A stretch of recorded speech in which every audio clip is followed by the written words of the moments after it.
Hello, so this is going to be a basic video that just highlights my Chaos Cult gang.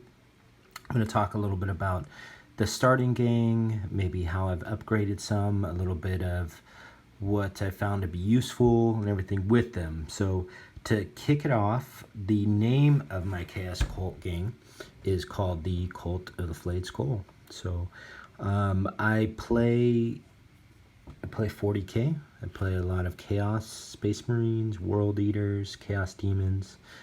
I'm Corn themed traditionally, and since I have a bunch of cultists, I thought that this would be a great idea to play a Chaos gang, especially since nobody in my group is playing something like that.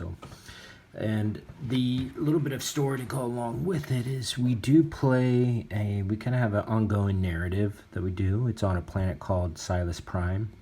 And on that planet, there is a hive city that was basically kind of torn down or destroyed many years ago. So there's still some real lower levels that are intact or maybe haven't been found, and there was a new hive city that was built on top of it. So this new hive city is called the Spire of New Babel.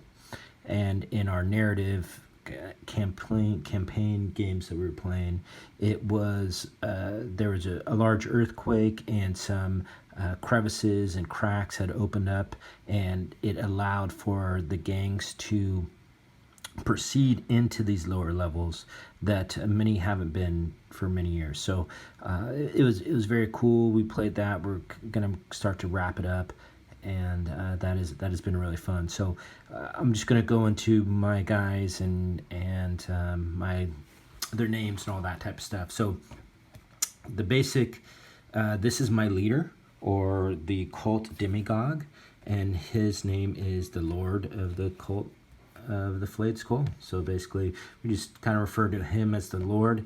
A lot of my close combat guys start with flails, because +1 to hit, +1 to strength is just really strong starting out. So that is basically it.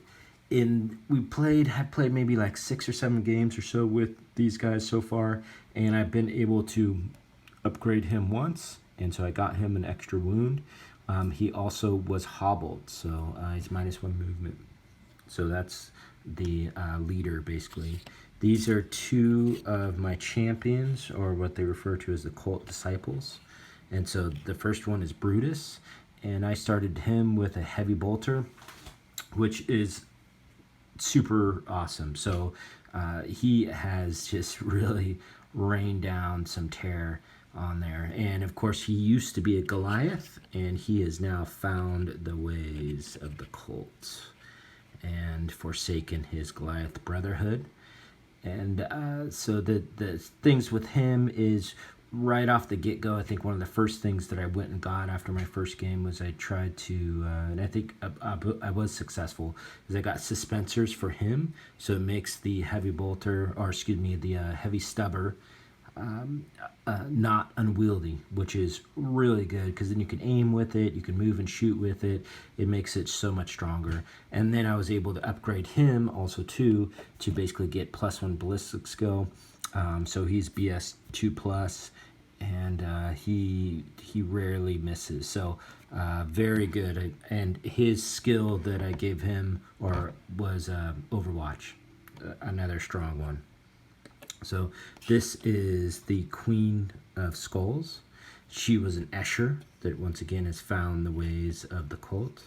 And her starting skill was Infiltrate, which has been real useful. So she's been basically kind of a distraction. She gets in close. So I started off with a shotgun, and then I gave her a flail. Eventually she has, some grenades and smoke grenades and pistol and stuff like that.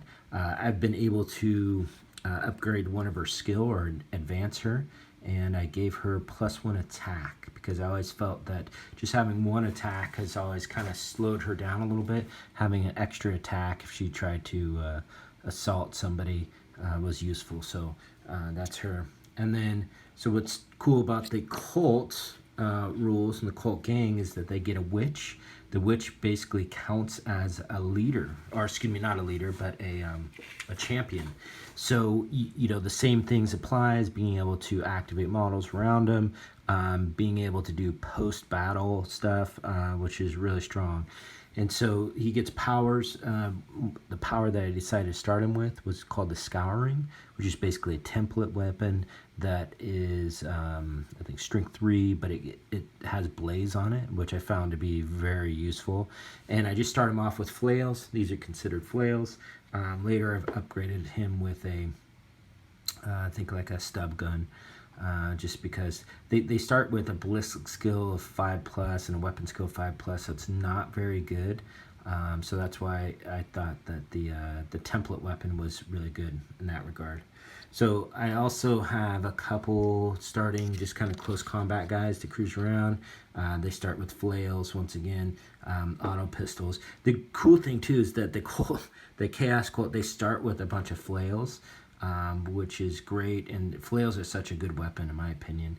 I did have one, I'll show you here, Rosita, in a little bit, and I used a Dark Eldar arm for a flail for her, which is kind of cool. But anyways, those are my starting guys. That's Hector, and that is Alpha, I believe. So, and then I figure shooting is always good in this game, and most games that you're going to play. And so these are just 4 gangers that I start with. This is the Clown, my take on kind of the Joker. This is Ruthless, once again an Escher that has kind of followed suit into the Chaos Gang. That's Omega. This is the Wanderer. They've been all really good. So I think him is actually been a little bit better. He's now +1 toughness. He has a telescope attachment.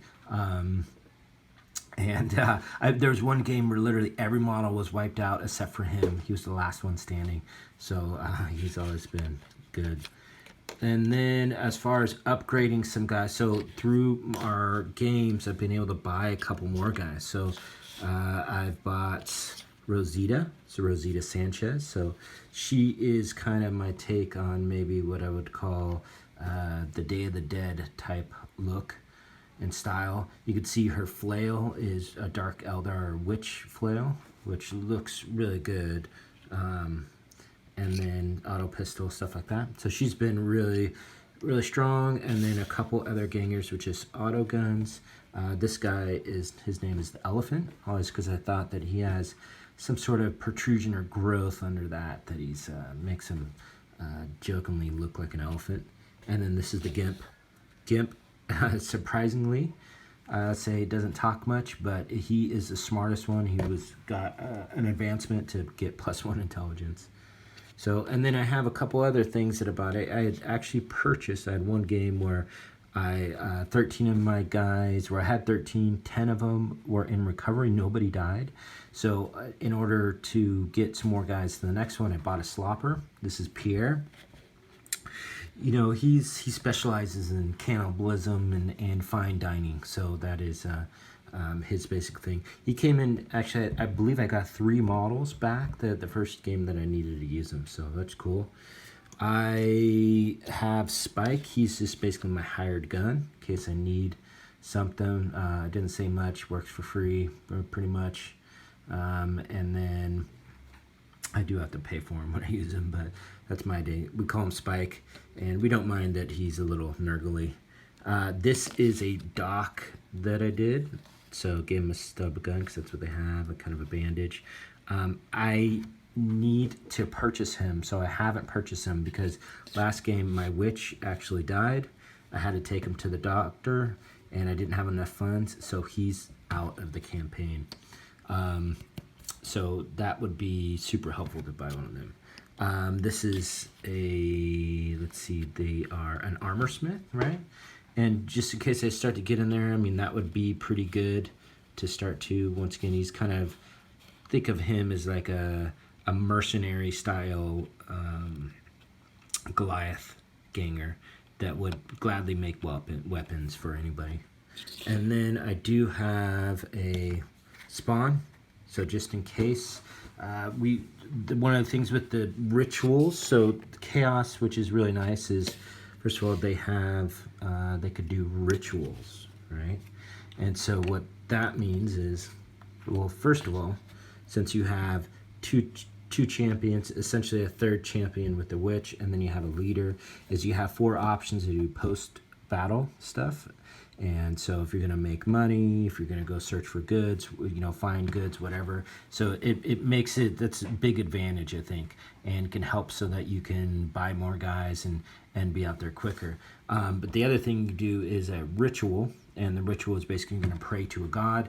You could basically pick a person to be the center or be the focus of the ritual. So let's say, I think I've done this a couple times, but I picked her maybe 1 or 2 times, and if you succeed, then she would get D6 experience for it, which is awesome. A super good way to level up your guys, to get more advancements, to go that route.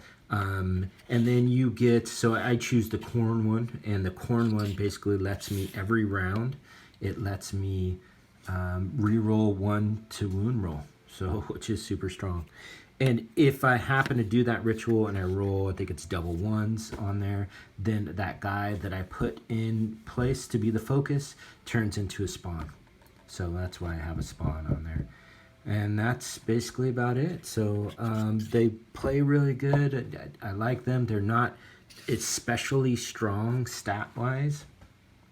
But what I found is if you go by numbers, so you just tend to outnumber your opponent and really work towards the activation type phase, and keep your guys together. Try to have a couple different people assault if they can and charge people, then that tends to work out.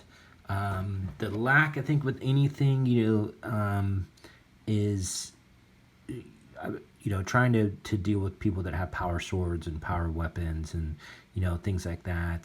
Escher with their toxin weapons are kind of tough, but that's why just trying to upgrade most of my guys, I give them mesh armor and then do an armor undersuit with them to try to just increase that armor save. So, and that's about it. So thanks, I appreciate it, and this is hopefully something kind of cool. I'll go over these two. So we got this stuff, which is kind of nice. I got that. I think it's from gamemat.eu, if I'm not mistaken.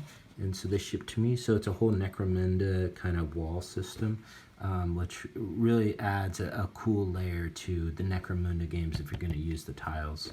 So, well, thank you. And so once again, this is Set the Narrative, and I appreciate you listening and watching. So thank you very much.